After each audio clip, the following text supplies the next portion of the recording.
The Paracave Podcast, proudly brought to you by major sponsor Jack's Pale Ale, exclusively available at Parramatta Leisure Club, Shannon Cooney from Glenmore Park Realty, BTZD Clothing, and the official media partner of the Paracave Podcast, the Parramatta Times. G'day, it's Gus Walland here from Gotcha for Life and Triple M. I'd love to invite you along to the Mental Fitness Gym. Go to the mentalfitnessgym.org. That is a place where you can pick up some exercises to build your mental fitness, to work on that emotional muscle, those muscles in your head that are so powerful. Please come and join us at the mentalfitnessgym.org for all that stuff to build your emotional muscle and your mental fitness.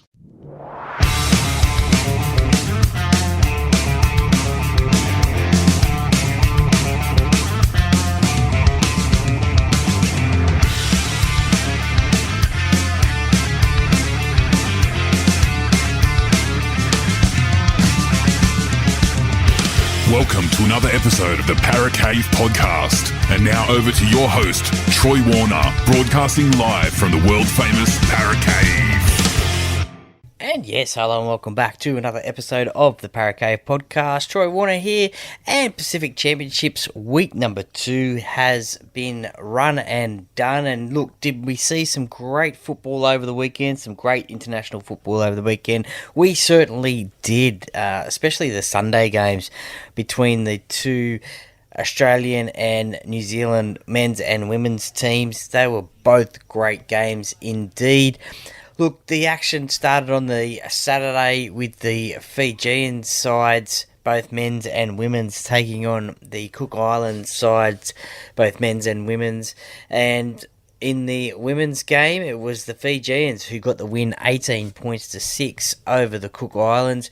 Now, look, I think this was a very good game. It was a close game for a while. The Cook Islands actually scored first and got off to a lead of 6 points to 0.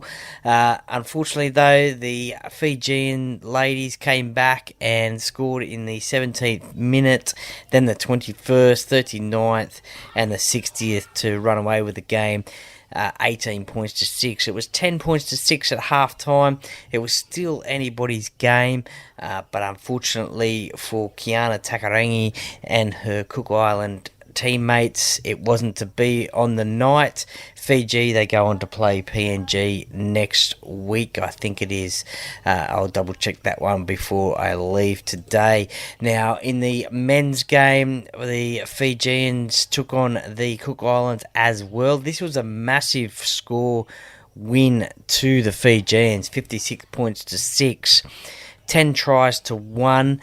Again, the Cook Islands, they scored the first try in the 10th minute, but then the Fijians, they got into form and really ran away with it. Michael Jennings scored a triple, the first man, I think, to score a triple for 3 different nations, Australia, Tonga, and the Fiji. 3 tries.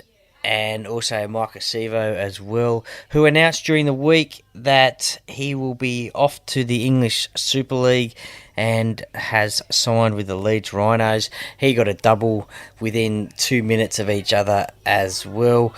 Semi Valame, he got a double as well. So a big win for the Fijians in that one. Tane Milne, he got 7 out of 9 conversions. Kevin Nguama, he got the other conversion for the Fijians. So 24 points to 6 at half time. It wasn't looking like the Cook Islands were going to come back from there. And the Fijians, it was a much needed win for them. They lost last week to the PNG side, and especially being over in Fiji at HFC Bank Stadium in Suva, they wanted to repay their loyal fans and get a win at home, which they did, and did pretty convincingly as well. So they go to the top of the pool. We'll just check that one later as we before I go as well. But the real big action was on the Sunday. As I said before, it was both the Kiwi sides, men's and women's, taking on the Australian sides, both men's and women's. And it started off with the Kiwi Ferns at home taking on the Jillaroos. And look, this was one hell of a game. The Kiwi Ferns, they put on a lot of early pressure. Tyler King had a great couple of kicks. I think one went into the in goal and then forced a dropout from the Australians, and then one hit the post, and the Kiwis nearly scored there as well. Look, the New Zealand defence, it held strong nice and early. Millie Elliott, who was outstanding, I think the player of the game for player of the match, I think it was, and also definitely the player for the Australians. There was a couple of sets there where she would get the ball twice in the set and would run. Also, she was held up over the line twice, but as I said, the New Zealand defence just really held strong. Played a total of 54 minutes, 16 runs, 155 metres, 40 tackles as well. Absolutely outstanding effort there from Millie Elliott, and well-deserved player of the match. Tiana Penatani, she got the first try of the game in the 31st minute, so that just shows you how long it took for either side to score points, with both teams having attacking players in their side. 31 minutes to score a try. It was only 4-0 at half time, so it was still anybody's game at half time. Look, it still was anybody's game right up until when Tamika Upton scored in the 50th minute. You thought potentially if New Zealand could be the next team to score at that point, they will get back into the game, but it wasn't to be, as Jess Surgis scored in the 54th minute and sort of put the game to bed a bit, I guess, getting that 14-0 lead.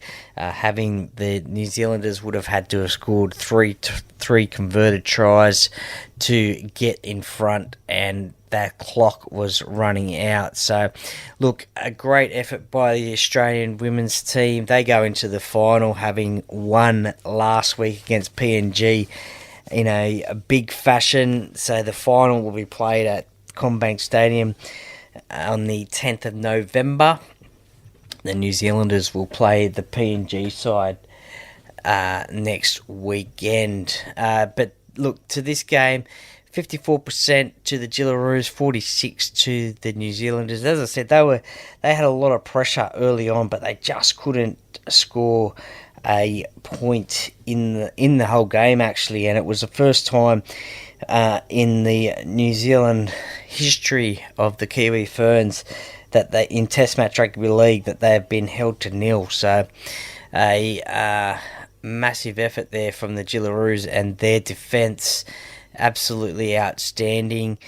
This was always going to be a tough game going into it, and look, I think this was the one that everyone wanted to see.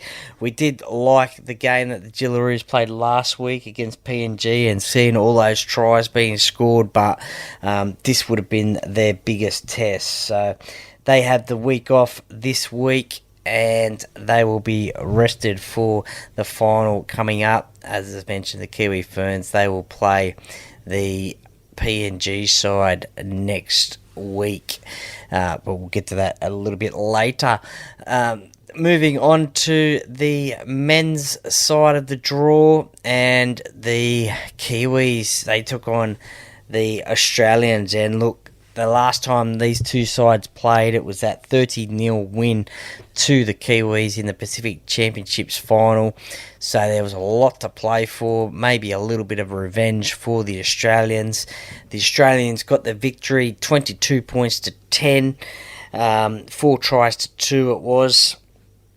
And look, it was a sellout crowd at Christchurch, so it was great to see a sellout crowd again in New Zealand. Certainly New Zealand fans are really crying out for that second NRL side to come into the competition, having sold out all the Warriors games this year and selling out this one as well in Christchurch. So congratulations and well done to the New Zealand fans over there. It's always great to see crowds sell out, that is for sure. And look, it didn't look like it was going to be a good start for the Kiwi side, as they gave away an obstruction penalty followed by a descent penalty, and it almost led to the first try by Angus Crichton. Unfortunately though, he dropped the ball over the line.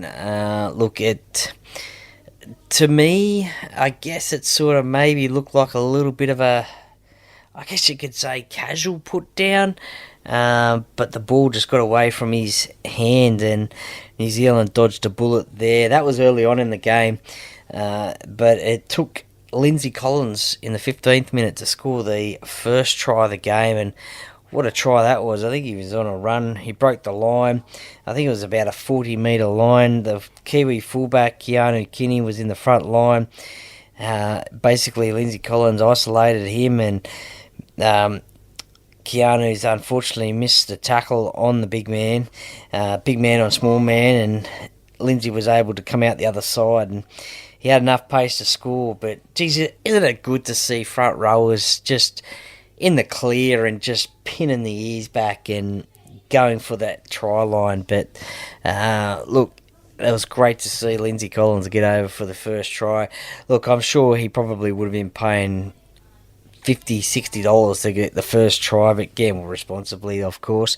But great to see him score the first try of the game. New Zealand hit back 10 minutes later through Jermaine Asako. He's a point-scoring machine for the New Zealand team. It was a bit of a backline move, and he converted that from the sideline. He's a pretty good goal kicker, Jermaine, and he was able to get the scoreline back to 6 points all. Half-time, though, it was 12 points to 6 after Zach Lomax scored his first try. He scored a double on the weekend. It was his first try in the 35th minute, and it was right before half-time. Tom Turbo, he made a line break, and look, he was probably one of the best players against Tonga last week, and he's backed that up again this week against New Zealand, and it's great to see him having a good series after having a break from playing for Australia for a while, just through those injuries that he has had over the last couple of years with Manly. Obviously, Manly made the semi-finals but bowed out nice and early. But it was good to see him come back again this week and set up that first try. He got the first try last week. Zach Lomax, he got his first try in international colours, so congratulations to him. Look, he had a lot of room, not a lot of room to work with in that corner, but I guess he just thought, I'm a bigger winger than you are fullback, in being Keanu Kinney, and he won. So he missed that kick. Sorry, he got a penalty goal right on the 39th minute. So the halftime score was 12 points to 6. So you did think that it still was anybody's game. Right after halftime, New Zealand, they had a lot of time attacking the Australian try line. 2 dropouts. They had a penalty in there as well, but unfortunately they just could not score. And I think there was a period there was possibly a chance of an Australian sin bin due to the penalties being given for various reasons. And look, there was an opportunity that Sean Johnson saw. He threw one of those, like, I guess they call it a harbour bridge sort of pass, and it was out to Jermaine Asako, but he was taken out of play by Hamiso Tabuai-Fidow, the hammer taking him out into touch. Look, I think the turning point of the game was that of Harry Grant when he kicked the ball downfield. They kept New Zealand down in their own end, and then a shallow kick again from New Zealand gave Australia the better field position, and then a few moments later he's done that short side run from Harry Grant, and that's who I'm talking about, Harry Grant. He flicked the pass, the offload out to Zach Lomax, and the strength of Lomax, he hit and spin and put the ball down. That was his second try of the night. So, look, that just begs to differ the question, doesn't it? What is Zach Lomax's best position? He has had a wow of a year this year for the Dragons, also New South Wales and now Australia, and that position has been on the wing. He has come out, I think, and said on radio that if asked by Coach Jason Riles next year at Parramatta what position he wants to play, what jersey number he should throw at him, he has said number 4, being the centre position. So, look, it just asks the question, doesn't it? What do you think is Zach Lomax's best position in rugby league? We've seen him be a centre most of his career, but now, as I said before, he's had his best ever season on the wing. Will he get selected next year for New South Wales and possibly Australia if he plays in the centre position? Will he get picked on the wing? Well, there could be comments that you could say yes, I guess. Will he go down that line? I don't know. We'll have to just wait and see what Jason Riles does next year at Parramatta. But you certainly want to make your new recruit, I guess, happy. You don't want to make him unhappy moving to a new club. That is for sure. But look, personally, my own opinion is I think his best position, especially after this season. Look, he's a good player at centre. He can still get involved in the play. He could probably, if anything, get his hands on the ball more in the centre position. But I just think after this season that he has had representing New South Wales and Australia, that wing is his position. So, look, we'll just have to wait and see on that one. But just let me know your thoughts on that one. Look, it was getting towards the end of the game. That Zach Lomax try was in the 58th minute. So still about 22 minutes to go in the game, and you still didn't see any of Cody Nikorima. Now, I think the commentators were mentioning it in the call that, especially being 10 points down at that stage, you would probably try and put him on the field just to give him some time on that field and try and spark something. We have seen him before do that for New Zealand in games, and he has done that for the Dolphins as well, but he just didn't get to see that yesterday for New Zealand, which is probably something that is probably a learning curve, I guess, for new coach Stacey Jones. He is in the hot seat now, so I guess that's something that he will have to learn from. But shortly after that, after the commentators were talking about that, and New Zealand being 10 points behind with time running out, Will Warbrick, who's had a great season for the Melbourne Storm, he scored an amazing try. Sean Johnson, he kicked the ball across field, and Will's just done this little sort of, what would you call it, a shimmy, sort of a pirouette sort of thing. It was a great little move on Zach Lomax, and he scored in the corner to get them back into the game and maybe just give them a little bit of hope But if you get a chance to see it, then have a look at that one. And then Australia wrapped up the game with a try to Mitchell Moses as well. He got on the scoreboard, his first try in Australian colours. Dylan Edwards made the break through the line, and then like he does, Mitch, he backs up on the inside, scores the try to blow out the lead to 12, and then after the conversion, I should say, it was 12 points buffer, and that was with 6.5 minutes to go, and it did not look like New Zealand were going to come back after that. So, like any good halfback should do, he was backing up on the inside, and we have seen him do that before. For Mitch through the game, one try assist, 74 metres, 22 tackles. Sean Johnson on his return for New Zealand, he had one try assist, 3 forced dropouts, 680 kick metres as well. So, look, a lot of his return to New Zealand colours obviously wasn't a winning one, but it was great to see him back in the international arena, and certainly answering the calls from Coach Stacey Jones about what needing a halfback for that game. So, look, that game, it was a really fast game, physical game as we'd expect. And look, the Kangaroos, they got their, I guess you could say, revenge over the Kiwis.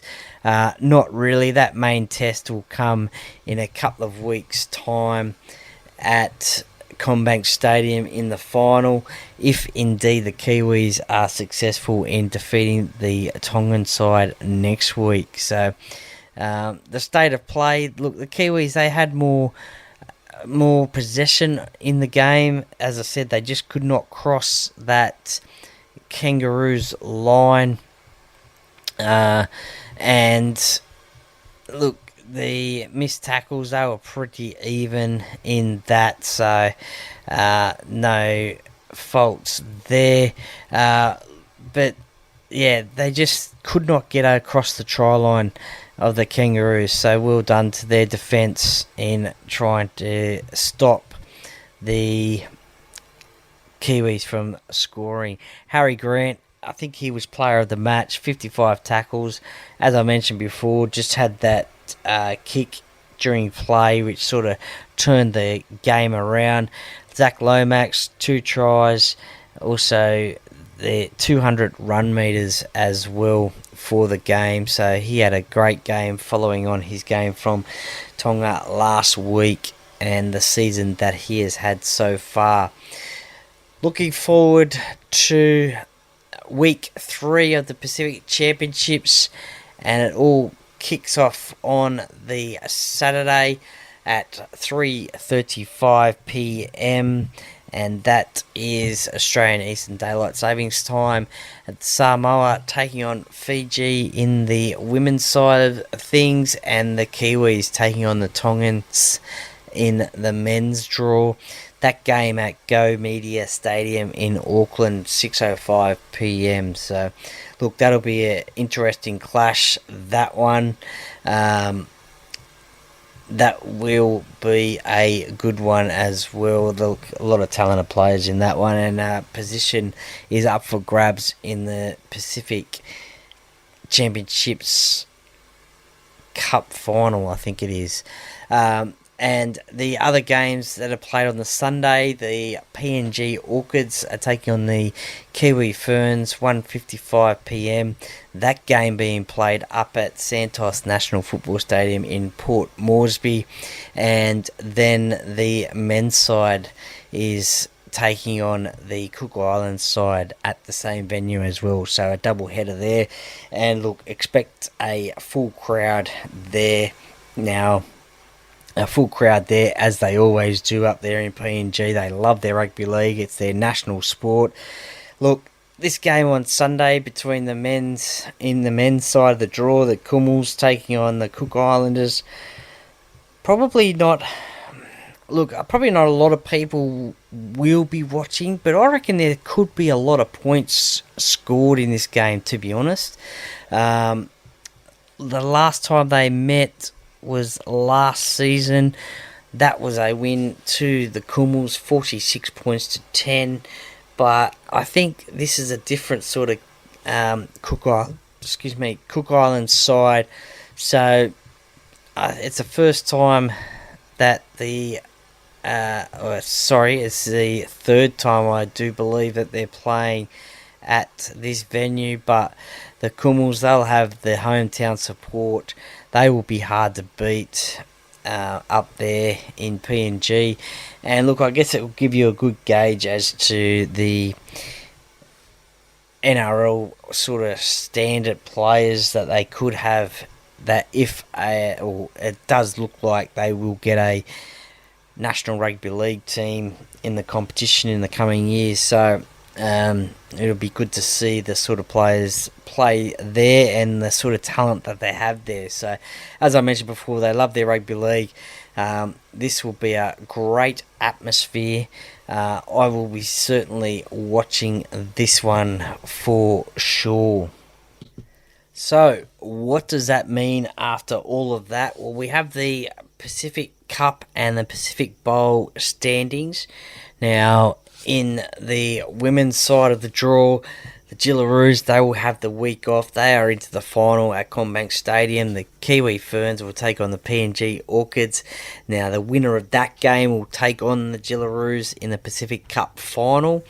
The winner of the Pacific Bowl championships, they will play the PNG Orchids for elevation into that Pacific Cup draw next season. So that will be interesting to see who gets that one. Fiji will take on Samoa this week.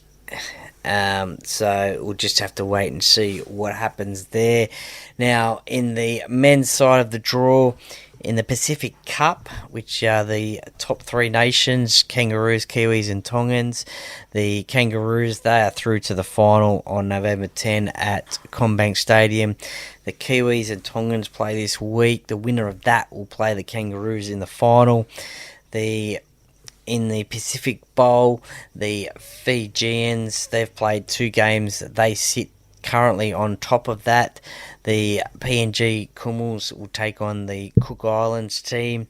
Now, the PNG Kumuls, they have a difference of 12 in their for and against. The Fiji Bharti, with their big win last weekend up against the Cook Islands by 50 points, they have a differential of plus 38. So the Kumuls, they'll have to win and win big to get that chance to be elevated into the Pacific Cup next year. The winner of the Pacific Bowl, the top team, which more than likely looks to be the Fijians at this stage, will play the loser of the Kiwis and the Tongans. Now, we'll have a preview of the upcoming games tomorrow or the day after about when the teams get released, so stay tuned for that one. So look, some exciting football coming up again, some great international football coming up again next week on your TV screens, that is for sure. And then the week after, the finals will be on at CommBank Stadium. So by the looks of it, only a couple of weeks to go of rugby league, and then that will be done and dusted for the year. Now, just to say that one, just to talk to you more as well, there was over there in England, there was England taking on Samoa. That game was won by the English, 34 points to 18.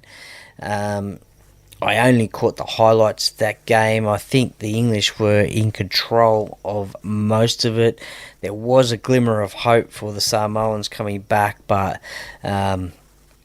the English team got the victory there. Some familiar names to Australian listeners getting tries in that game. Herbie Farnworth got the first try. George Williams got a try. Victor Radley as well got a try. So, look, that was the first game that these two sides have played in a long time. Some of these players haven't played in a long time. So both of these teams will be better off for that run, and they will be playing one more game. That will be one more game. It's a 2-test series, I do believe, the English and the Samoans. So the next one is on the 3rd of November. So we'll just have to wait and see about that one. That's not for another week. So that was also some more footy that was played over the weekend. Thank you very much for listening to this review podcast of the Pacific Championships week number 2. Look forward to seeing week number 3 footy action. International Rugby League. We should be seeing more International Rugby League on our screens throughout the year, I believe. But look, the Paracave podcast, by the fan, for the fans. Go the Kangaroos. Hello, Paracave podcast listeners. My name is Shannon Cooney from Glenmore Park Realty and long-term sponsor of the Paracave podcast. If you're looking to sell your property or buy, or just curious to know what your property is worth in today's market, give me a call today on 0421 588 445.